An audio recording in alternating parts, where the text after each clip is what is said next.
John. Thank you. Thanks. All right. Well, good afternoon, everyone. Someone who conducts trainings and teaches a lot. I know by this time of the afternoon and going last that all the blood is probably pooled to the bottom of your feet. So for those of you who have not gotten up and taken a restroom break, could you just stand up and stretch a little bit? I'm going to sacrifice 30 seconds of my presentation for this. So if you want to, I know it'll prepare you for my exciting presentation.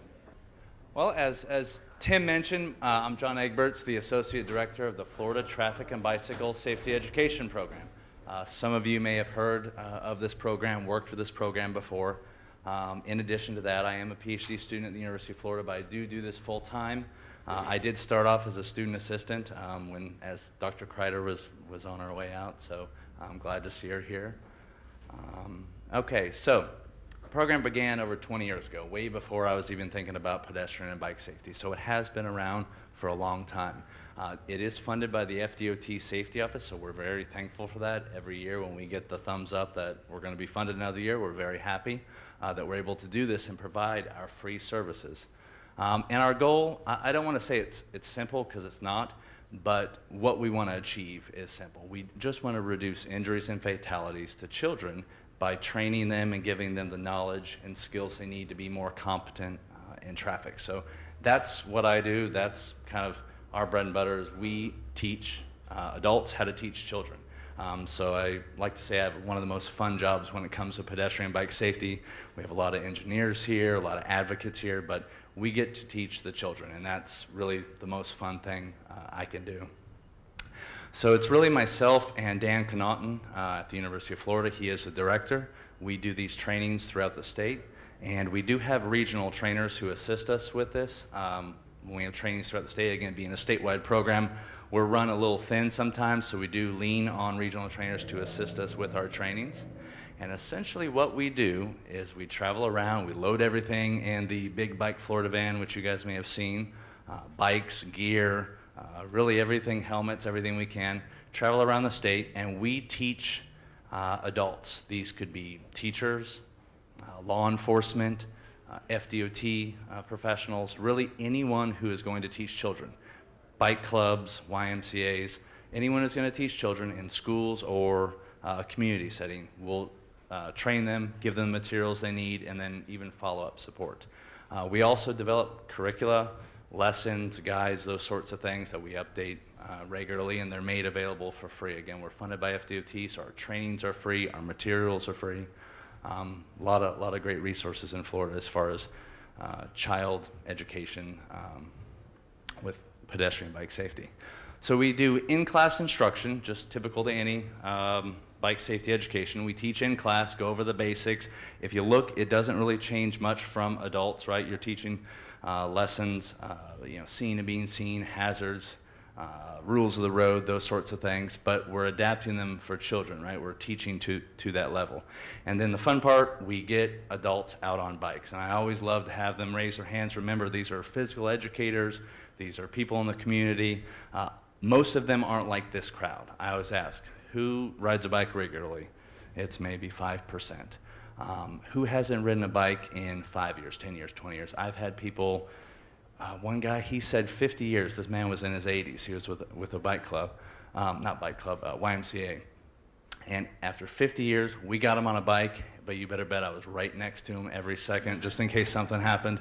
But even though children are our main goal, we want to educate them, we're, as a byproduct, educating adults, and we're opening their eyes. And I can't tell you how many adults after our training say, where'd you get these bikes? Where can I get a good bike? I want to get back into this, because we've just got them on the bike for the day, and it really is one of the best parts of my job, besides the day-to-day stuff I do.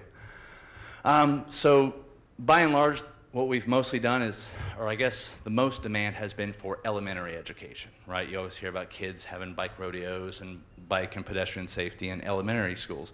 And that's been the most trainings we've done, probably 80%. But there's been kind of a shift, and we're starting to see a change. We're starting to see more demand for middle school. And if you guys know or have heard of, it used to be AFERD. It's a national association essentially for health and physical educators. It's now called SHAPE. They just came out with a middle and high school curriculum. They worked with NHTSA. NHTSA funded this. But it's middle and high school bike education. It's got assessments. It aligns with PE standards. So teachers really love this. I just went to our state convention here in Florida. Teachers really love that it meets national standards. And we've helped out with some aspects of this, so we're looking into using this here in Florida. An important thing that they do in the middle school is they focus a little bit more on bike maintenance and health and fitness rather than just bicycling skills. We do have a high school, what we like to call a driver's ed curriculum, and this isn't about teaching how to bicycle or be a pedestrian, although they still would learn that. This is teaching drivers, right, who are learning driver's ed, how to share the road more responsibly with pedestrians and cyclists. So this is something we have at the Ped Bike Safety Resource Center, and every copy I've given Wanda had gone out, so I know that they're going out. We just had to update it and reprint more, so we're getting this in the hands of educators who are teaching driver's education. We also do community workshops, and this is where we've seen the biggest demand. This is where people like yourselves could get involved. These are, again, the bike clubs, county rec departments, YMCAs, really anyone who's going to teach children, and they want to teach them in the community setting, right? They're going to do a bike skills clinic, they're going to do a bike rodeo, you guys have heard the term. And this is designed for those people who are really not going to be teaching in a classroom and need all the lessons and plans like that. They're just teaching bike safety or pedestrian safety in a community setting. So again, these are free trainings statewide, and there's been a lot of demand. I think this year, just in the 3 months of our fiscal year, we're going to already exceed what our contract calls for. So, and people always ask, how many will you do? And I always say, as many as we can. And some years that gets me into trouble because I do back-to-back trainings, and 1 week I'm up in Pensacola, next week I'm down in Miami, but I love doing it. Safe Routes to School has been a close partner of ours, and this could explain some of the demand we have had. Have you guys seen any of these bike safety trailers like in this top picture? Maybe in your communities, yeah. I think once they all get distributed, there will be over 30 bike safety education trailers throughout the state of Florida purchased with Safe Routes to School funds. And these things, I want to say, are over $20,000 when they're fully stocked. They go to school districts who are interested. Sometimes it's fire rescue, sometimes it's a county rec department. But essentially, you fill out the paperwork, right, contractual, but I don't want to say they're easy to get, but if you show that you're going to be responsible and maintain them and all that, those counties got them. One of the caveats is, in order to use this, you must have training. So anytime people want to go use these and they say, nope, you haven't had training, that's when I get a phone call. And we've got to go out and train another group of people. But it's been really great. We have one here in Alachua County. But like I said, there's 30 of these statewide. So once you have our free training, you've got the bike trailer, you have the Ped Bike Safety Resource Center, so you've got educational materials, promotional materials, lessons, the bikes. There's really no reason, and there's actually free helmets too. Once you've gone through the training, you can get free helmets from the Ped Bike Safety Resource Center. There's really no reason you can't implement a ped and bike safety education program with children in schools or the community. In addition to that, so we're trying to make it as easy as possible, right? We're trying to provide all this free stuff, all these resources. We even have mini grants. And what these are is we set aside some money each year for, again, county school districts who need help supporting their ped bike safety education program. So you've gotten one of these trailers, right? But after they've gone through the schools, if you're an active community, those bikes need repairs, need maintenance. So you apply for a mini grant, and we can provide assistance to help you maintain those bikes. So we do this each year to those programs that are really making a difference, really, beating those bikes up because they're out at all the schools. This is just kind of an overview of where we've been the last, I guess, since 2008. So last year was a busy year. 16 trainings statewide. That's double what our contract calls for. This year, we're on track for probably over 20, a really big demand this year. But almost 5,000 people have been trained since the program's inception, since Linda Kreider, started this program. So we keep hoping to add to that number and keep doing a great job.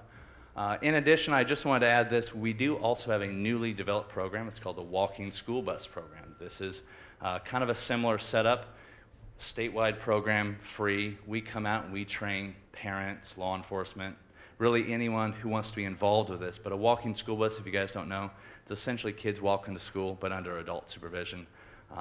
Trying to ease that fear of, oh, I don't want to let my kids, stranger danger, all these concerns come up. So we go out and we actually train these adults. Pedestrian safety, route planning, we develop sample forms, sample policy. So this is another free program that we just are actually rolling out this month. Okay, with that said, are there any questions?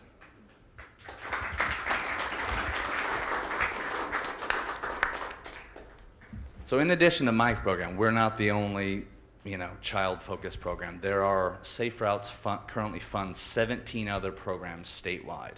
We are a statewide program. Most of those are just regional. So there's a lot of good child education going on. All those contracts actually run through UF now, so I am in touch with all of them.